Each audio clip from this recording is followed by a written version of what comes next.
ተንኮለኞች ሰዎች መጀመሪያ ሊያደርጉ የሚችሉ ምን መሰለሽ? ኃይልሽን ማሳጣት ነው፣ ቆጣሪውን ማጥፋት ነው፣ ኦር ምንጩን መድፈን ነው። ለምሳሌ ምንጩ ነው ጥሩ ውሃ ሲያፈስ ከላይ ቆሻሻ ከሆነ የሚወርደው ታቹን በማከም ትደክሚያለሽ። ታቹን ታክሚያለሽ፣ እንደገና ቆሻሻ ይፈሳል፣ ታክሚያለሽ፣ ቆሻሻ ይፈሳል። ግን ምንጩ ላይ ካከምሽው ንጹህ ውሃ ነው የሚፈሰው ነው። ይህ ምንጩ ነው። እና በጣም የኢትዮጵያ ፊደል ኃይል አለው። የኢትዮጵያ የዘመን ቀመር ኃይል አለው። 13 ወር ጸጋ ሲባል ጳጉሜንን ጨምሮ ኃይል አለው። ስለዚህ ይህን ኃይል ከቆረጥሽው ህዝቡን ኃይል ታሳጨዋለሽ ነው። የኃይል ሴንተር ነው። ዜማው ኃይል ነው። ቅዱስ ያሬድ ዜማ ኃይል ነው። ፊደሉ ኃይል ነው።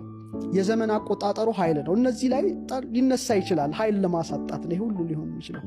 እና ሰዎች መንቃት አለባቸው። የዘመን አቆጣጠራቸው ሚነካ ኃይል ከመጣ ኃይላቸውን እየቆረጠ ነው፣ እያዳከማቸው ነው። ፊደላቸውንም በተመሳሳይ መልኩ ዜማውንም ኃይል ሴንተሮች ናቸውና ዝም ብሎ ምድራዊ ነገሮች አይደሉም። እነዚህ ከመለኮታዊ ምስጢር ጋር የተሳሰሩ የተዋሃዱ የተሰናሰሉ ነው። እዚህ ውስጥ ስትገቢ ብቻ ነው ልታውቂ የምትችይው። ስለዚህ ተማሪዎቹ ለ3 ወራት ይህን እያወቁ ቆይተዋል። ያንቺ ሚዲያ ተገኝቶ ነበር። አመሰግናለሁ።